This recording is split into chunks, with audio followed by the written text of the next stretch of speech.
Hello, this is Bobby at Copel TV Repair with a video today for Don Nguyen and everyone else who can make some use of that video, because I will be showing some things that some of you guys will learn something, some of you probably will hear things that they don't want to hear, but I'm a straight shooter and I tell things as I see them. As you can see, Don Nguyen has returned that EEPROM saying that it doesn't work or is defective.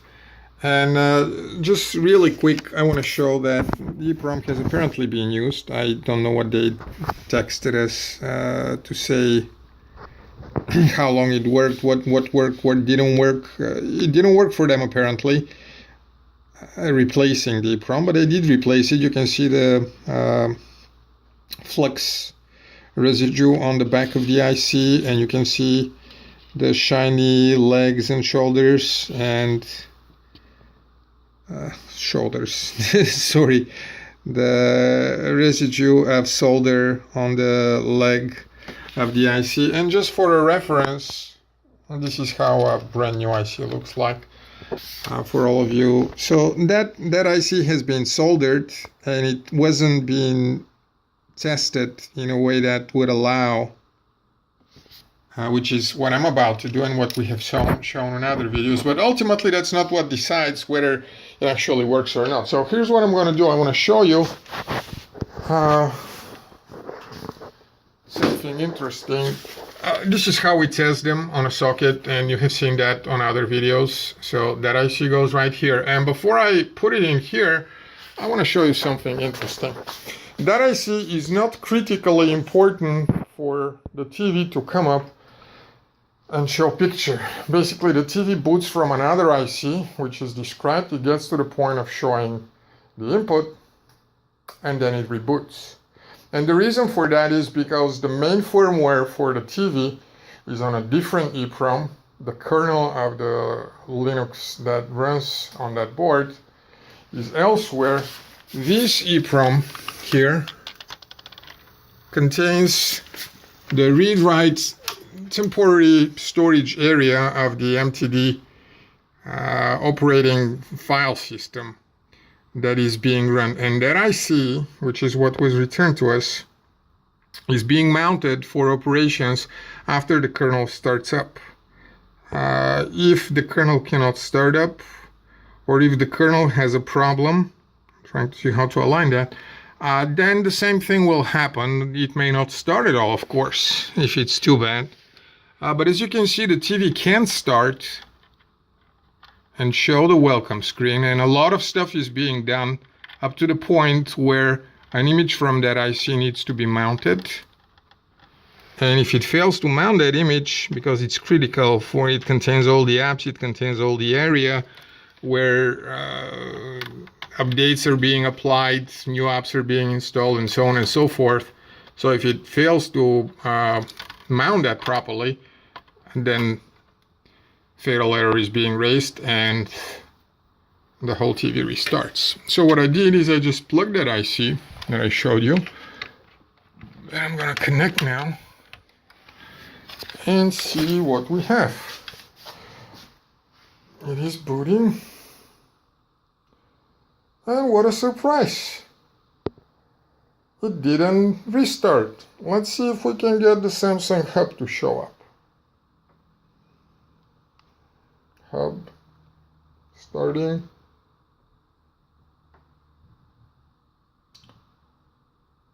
Still starting. Now it does a lot of transferring from and to that area, the read-write, because that's where the apps are, user apps. And probably transfers a bunch of them to the main memory, and what do you know? So tell me, guys, and tell me, Nguyen, is that EEPROM working or is it not? And I'm not asking did it work on your TV, I'm asking is it working? And the short answer is yes, it is working. Something did not work on your TV. I don't know what it is. I may know if I have the board here, and I may even tell you, even though we don't advertise that, because we repair boards. Right now I'm offering free education, and you can take whatever you can take out of it. But what happened basically was someone who is not competent enough to repair, diagnose, and repair a TV bought a part from eBay which was brand new, tested this same way, definitely working. Put it on, it didn't solve their problem. They returned it in a way that nobody else would like to receive it. Told eBay that it's not working, which is not true. It's not a lie because they believe they are telling the truth because their TV was not working. But it is not true because their TV is not working for a different reason, whatever it might be. The part is working. eBay penalizes the seller, that would be us in this case, for selling things that do not work. So eBay eventually starts taking money from us when enough people like this incompetent, and some of them get mad at us for selling stuff that don't work. I just label them incompetent because I think this is the best word to describe a situation where you say things that you don't understand and they are incorrect. So we pay the return shipping, we suffer costs shipping stuff backward and forward. eBay blesses all that because they don't verify. They have the policy of approving everything that customer says. And basically, it's a great thing to be a customer. What I want to tell you guys is this.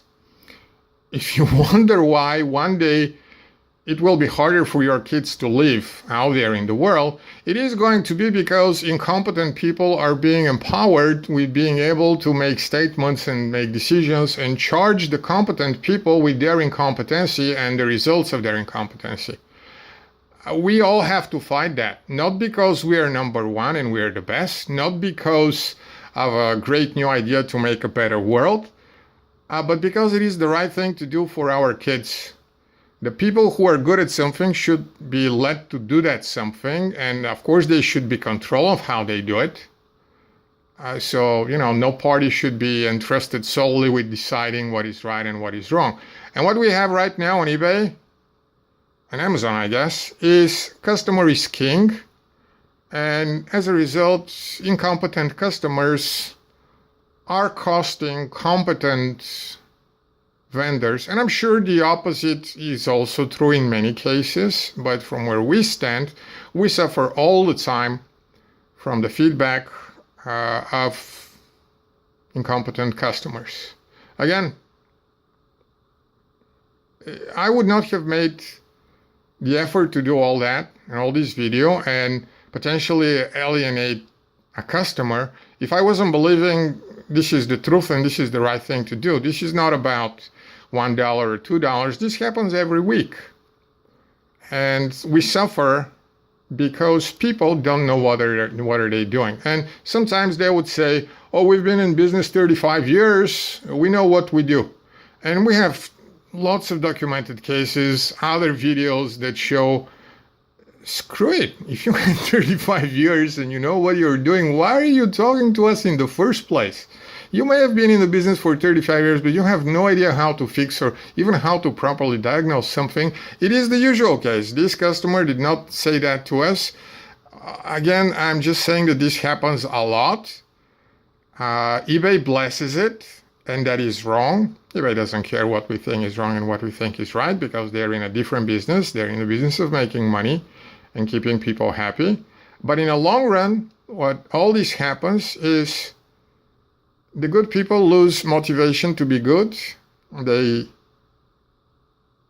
start being not so good because it doesn't matter if you're good or not. What matters is whether you make money or not. And that makes stuff harder for everyone. Do you want to be part of that? You decide for yourself. I, for one, do not want to be, and I still can't afford not to be. Thank you.